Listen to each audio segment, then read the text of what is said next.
사도 바울이 말하기를 나를 본받는 자가 되라 라고 고린도 교회 성도에게 말하고 있죠.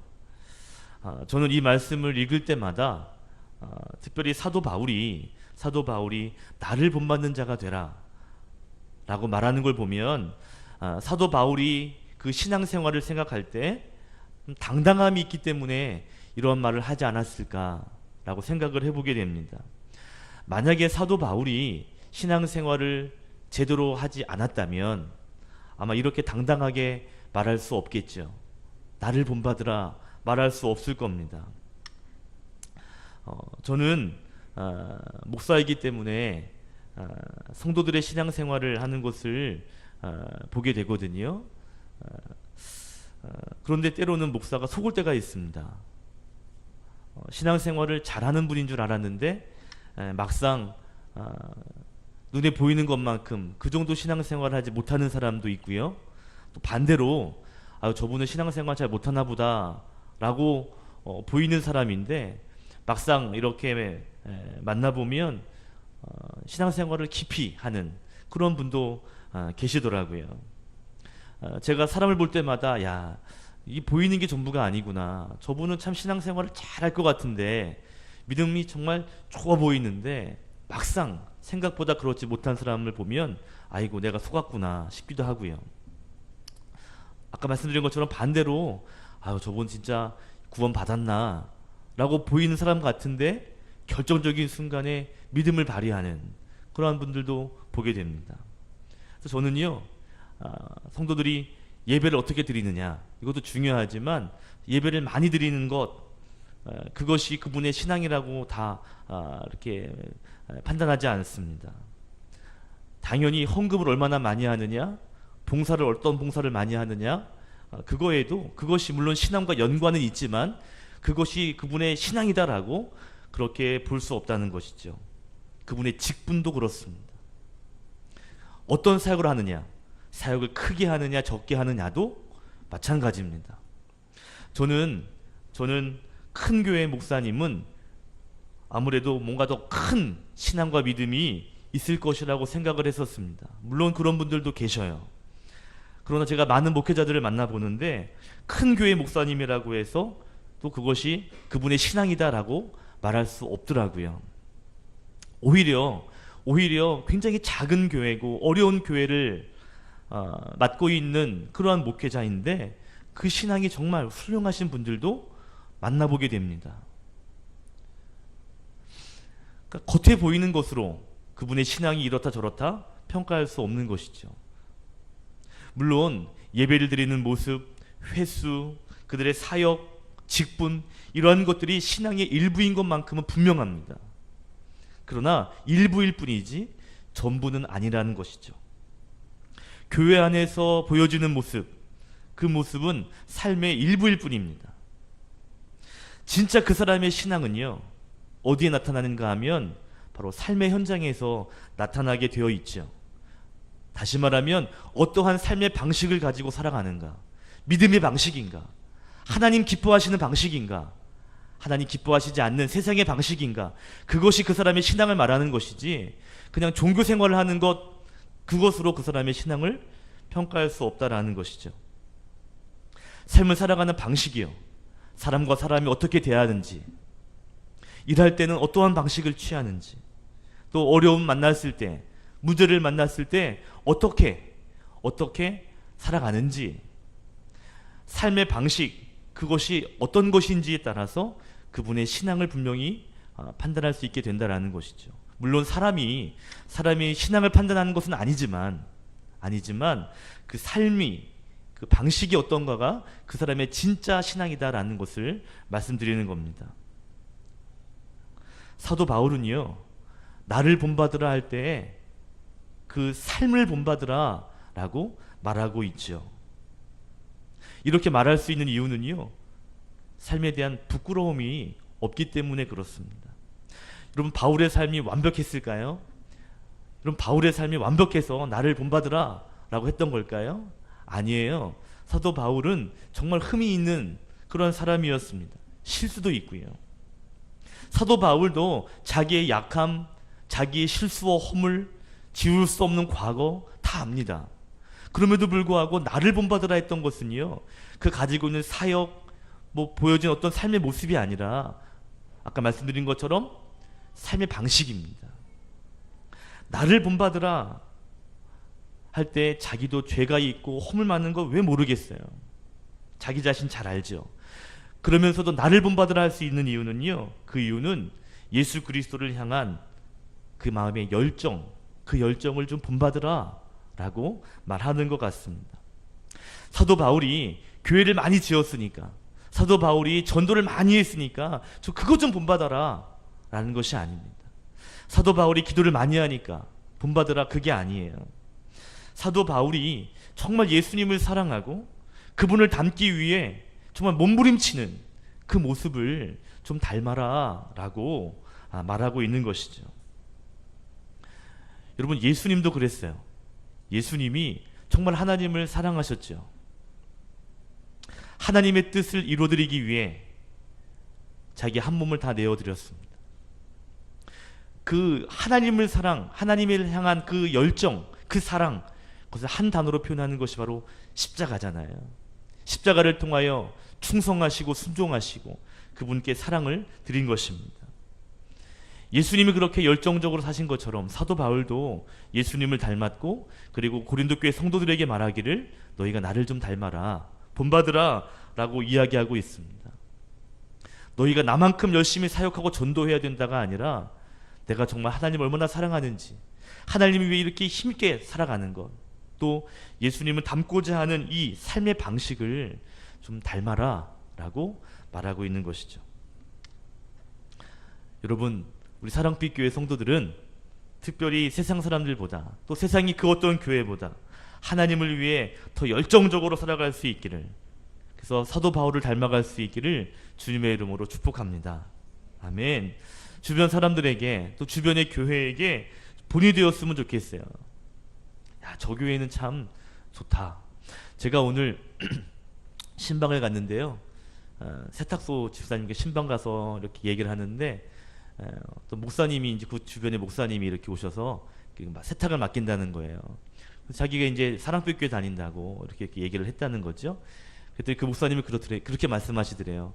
사랑빛 교회는 영광교회 다음에, 이 지역에서 영광교회 다음으로 잘 된 교회라고 그랬다는 거예요. 감동이 별로 없으신가 봐요. 그 말 들었는데 기분이 그렇게 좋아요. 우리 교회가 본이 될 수 있는 교회가 됐으면 좋겠습니다. 아니, 저기 교회는 이상해, 손가락질 당하는 교회가 아니라 저 교회처럼 돼야지, 크기와 상관없이 저런 교회가 돼야 돼 라고 교회에도 본이 되는 그러한 교회, 우리 사랑빛 교회가 됐으면 참 좋겠습니다. 가끔 이제 사모와 함께 이렇게 오고 가다가 목사님 얘기를 하는데, 특별히 우리 사모가 예전에 다녔던 그 교회, 모교회에 원로 목사님에 대한 이야기를 많이 해요. 감리교회 목사님이시고 은퇴하신 지 거의 한 10년 되신 것 같아요. 그런데 항상 할 때마다 화두가 되는 게 뭐냐면, 은퇴를 더 멋있게 하신 거예요.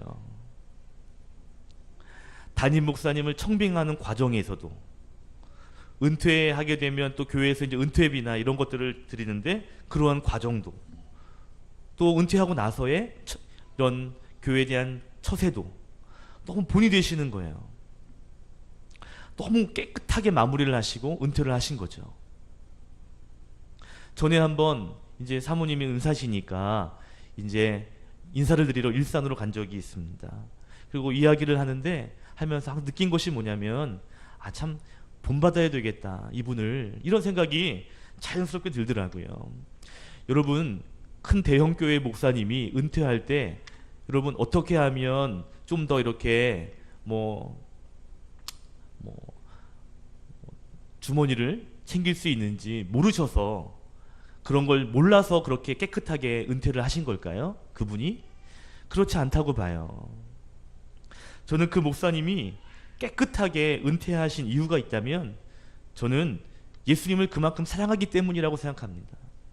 그래서 그렇게 하실 수 있다라고 저는 생각해요. 저희 사모와 목사님 만나고 돌아오는 길에 그런 얘기를 했습니다. 내 목회가 아직도 몇십 년 남았지만 은퇴할 때 저 목사님처럼 깨끗하게 은퇴할 수 있도록 우리 기도해야 되겠다. 주변에 이 돈의 문제에 붙잡혀서 이 물질에 붙잡혀가지고 깨끗하지 못하게 사역하시는 분들을 심심치 않게 볼 때가 있거든요. 여러분, 그 목사님은요, 제게 큰 본이 되는 그러한 목사님이셨습니다. 여러분도 누군가에게, 다른 성도에게 그러한 본이 될 수 있는 믿음의 선배가 되시기를 주님의 이름으로 축복합니다. 아멘. 내가 저 집사님처럼 내가 돼야 되겠다.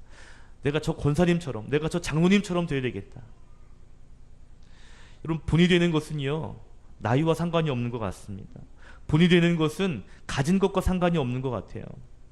본이 되는 것은 지금 현장에 문제가 있네 없네, 복을 얼마큼 많이 받았네와 관련이 별로 없어 보입니다.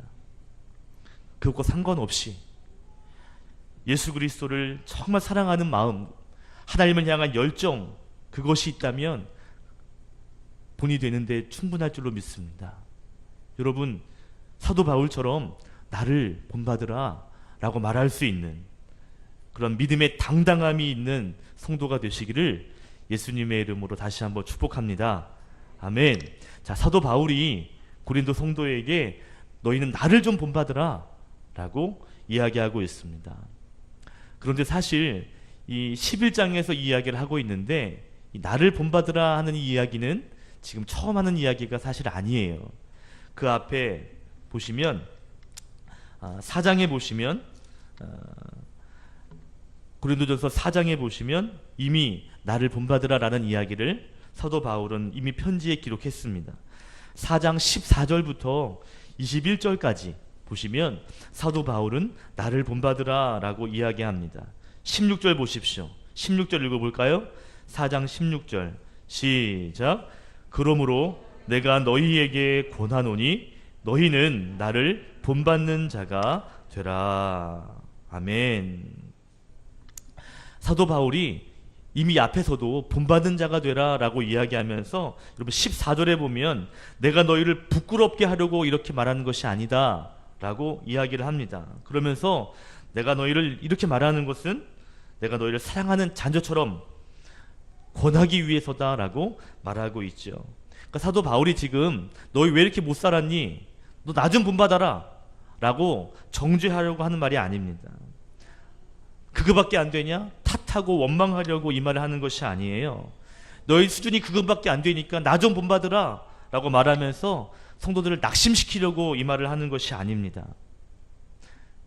바울은요, 아버지의 마음으로 자녀가 바른 길을 갈 수 있도록 돕고 싶은 마음에 이 말을 하고 있는 것이죠. 즉 애끓는 심정으로, 애타는 마음으로 나를 본받으라 라고 말하고 있습니다. 그러니까 이건 간청하고 있는 거예요. 좀 본받았으면 좋겠다라고 간청입니다. 왜 바울이 고린도 교회의 성도들에게 아버지의 마음으로 좀 나를 좀 본받아라 라고 말하는 걸까요? 아시는 것처럼 고린도 교회에는 문제가 좀 있었는데요, 특별히 당파 싸움하는 문제가 있었습니다. 서로 다툼이 있고 분쟁이 있어서 편가르기가 있었던 교회가 고린도 교회였습니다. 4장 18절과 19절에서 알 수 있듯이 그 교회 안에는 당파를 짓는 것뿐만 아니라 또한 교만한 사람들도 있었습니다. 사도 바울은 그러한 사람들에게 말하기를 내가 너희에게 진짜 부탁하고 권면하는데 너희들 나를 본받는 자가 되라 라고 말하고 있습니다. 이 말에 핵심이 있어요. 너희들 나를 좀 본받으라 라는 말에 핵심이 있어요. 그것이 뭐냐면요, 나도 너처럼 그랬던 그런 사람이었는데 내가 예수님을 닮아갔듯이, 내가 예수님께 본을 받아서 내 삶이 달라졌듯이 너도 나를 바라보면서 예수님을 좀 닮아갔으면 좋겠다 라고 말하고 있는 것이죠. 사도 바울이 그리스도를 따르며 그리스도를 통해서 닮아지고 그가 변했듯이 너희도 예수님을 본받고 예수님을 따르는 삶을 좀 살 수 있으면 좋겠다라고 말하는 것입니다. 나를 본받으라, 이 말은요, 내가 본받았던 그 예수님을 바라보고 그 예수님을 닮아가라 라고 말하는 것입니다. 내가 잘나서가 아니라 예수님이라는 것이죠. 예수님의 삶을 바라보고 예수님의 삶의 방식을 닮아가기를 사도 바울은 권면하고 있는 겁니다. 저희 교회가 10월 달에 10월 8일에 임직식이 있습니다. 5명의 권사님들을 세우게 돼요. 근데 제가 5명의 권사님들, 후보 권사님들에게 숙제를 내줬습니다. 지금 숙제 중일 거예요. 뭐냐면 성경을 필사하는 겁니다. 특별히 창세기부터 계시록까지 다 쓰면 좋겠지만 시간이 있기 때문에, 그래서 저는 공관복음, 마태, 마가, 누가, 요한복음을 쓰라 그랬습니다. 임직식 날 그거 안 쓰면 어떡할까요? 빡빡할까요? 근데 필사가 사실 성경을 읽어라 할 수도 있지만 필사하게 했어요. 이유가 있습니다. 좀 고되게 시키려고 한 거 아니라요, 필사를 통해서 예수님의 행적을 보라는 거예요. 예수님께서 어떻게 사셨는지, 예수님께서 왜 이 땅에 오시며 왜 죄인과 세리와 가난하고 불쌍한 자들에게 함께 하셨으며 왜 십자가를 지셨는지 그 행적을 좀 보고 그 예수님을 닮아가라는 것이죠. 필사하는 게 쉽지 않아요. 전에 어떤 제가 섬기던 교회 권사님께서 성경을 여러 번 필사하신 분이 계십니다. 근데 그분이 뭐 여러 번 하셨으니까 제가 그거 쉽지 않은데 어떻게 그렇게 잘하시냐고 제가 물어봤거든요. 그래서 그분이 그래요. 목사님, 제가 글씨를 잘 쓰는 게 문제가 아니고요, 저도 이 글씨 쓰다가 막 손에 쥐가 나기도 하고요, 때로는 쥐가 나가 손이 잘 펴지지 않을 때가 있답니다. 목사님, 그런데요, 쓰는 거예요. 글씨를 잘 쓰고 내 손 안 아파서 쓰는 것이 아니라는 거죠. 손가락이 잘 펴지지 않을 때가 있지만 하나님 말씀을 더 깊이 묵상하기 위해서 그래도 쓴다는 것입니다. 제가 공관복음을 특별히 필사하게 하는 이유가 있습니다. 임직 받기 전에 예수님의 삶을 깊이 묵상하라는 의도입니다.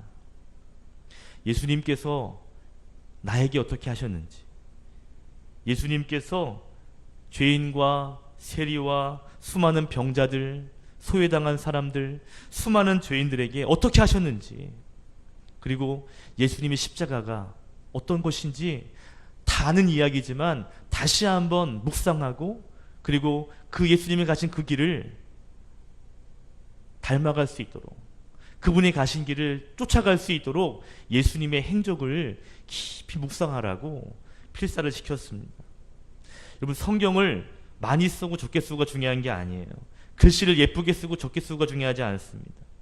중요한 것은요, 예수님의 삶을 묵상하는 것입니다. 예수님의 삶을 깊이 바라보고 그 삶을 묵상하는 것이죠. 그분의 마음을 느끼는 것입니다. 오늘 노회 목사님들의 회의가 있었습니다. 10월에 노회가 있는데 노회를 앞두고 여러 가지 것들을 회의하는 거예요. 그러면서 이제 저희 교회 임직식에 대한 이야기, 또 내후년에 장로 임직에 대한 이야기, 이런 것들을 이제 서류로 제출을 했습니다. 그래서 이제 그 임원들이 또 노회 어른들이 이제 그 서류를 보고 타당한지 아닌지를 이렇게 평가를 하죠. 그래서 이번 노회에 이번 안건을 올려야 되겠다, 이거는 자격이 안 되니까 안건 내릴 수 없다, 이런 것들 먼저 정치부에서 평가를 합니다. 그래서 목사님들이 먼저 다 이제 이거 아시죠. 근데 몇 년 전에 우리가 임직을 했잖아요. 그리고 저희 교회를 또 잘 아시는 분이 많아요. 회의가 끝나고 오는데 어떤 목사님 저한테 그래요. 잘 세워야 돼. 목사님, 사람 잘 세워야 돼. 알지? 잘 세워야 돼. 라고 이야기하시는 거예요.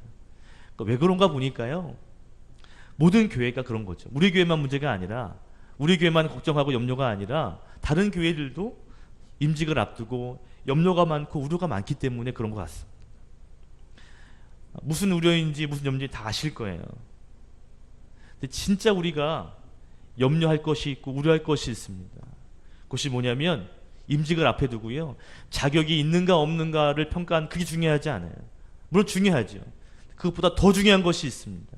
그것이 뭐냐면 임직 받은 후에 정말 예수님을 닮아가고 있는 것인가. 임직 받기 전에도 마찬가지고 후도 마찬가지고요. 그것을 바라보는 사람들도 마찬가지입니다. 아, 저분이 정말 임직 받고 나더니 정말 주님을 닮아가시는구나, 정말 잘 세웠구나. 그분들로 하여금 교회가 달라져야 되겠죠. 그리고 그걸 바라보면서 그 사람들도 아, 그래, 정말 임직 받으면 달라지는 거야, 임직 받으면 더 주님을 닮아가게 되어 있구나 라는 것이 되어야 됩니다. 근데 그거 보이지 않기 때문에 우려가 되는 것이죠. 저는 전도사 시절에 내가 목사가 되면 내 신앙이 어느 정도 완성이 될 줄 알았습니다. 안수받으면, 목사 안수받으면 이제 수준 높은 그런 고지에 오르는 건 줄로 착각했었어요. 나중에 알게 됐습니다. 목사가 되는 것은 주님을 닮아가는 또 다른 시작이구나 라는 것을 알게 되었습니다. 전도사 때에요, 조금 실수하고 조금 덜 익은 모습 보여도요, 성도들이 웃어줍니다. 아유, 그래, 달라질 거야. 목사는요, 좀 달라요. 아, 다르구나. 예수님을 또 다른 모습, 더 성숙한 모습으로 닮아가게 되는 거구나. 목사가 되고 끝이 아니라 계속 더 주님을 닮아가야 되는 거구나 라는 것을 알게 되었습니다.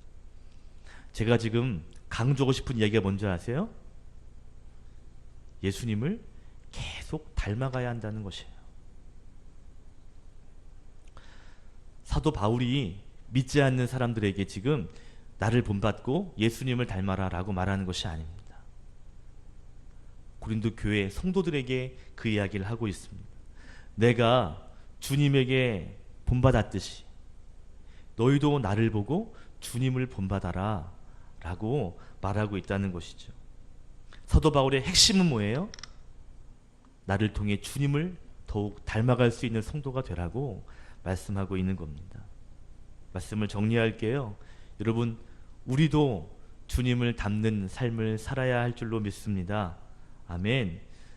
또한 우리가 그렇게 믿음이 좋은 사람이 또한 되어줘야 합니다. 사도 바울처럼 우리를 통해, 나를 통해 예수님을 닮아갈 수 있는 우리가 믿음의 통로가 되어야 합니다. 우리가 한 번에 예수님을 닮아가기가 어렵거든요.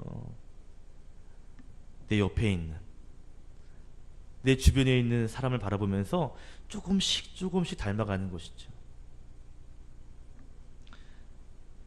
나를 본받으라 라는 그것은요, 나를 통해 믿음의 주 되시는 예수님을 닮아가고 그분을 따르라 라는 것입니다.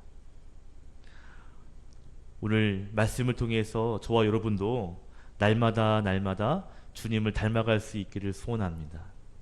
또한 주변의 성도들에게, 또한 여러분이 그런 믿음의 본이 되는 아름다운 멋진 그런 성도가 될 수 있기를 예수님의 이름으로 축원드립니다.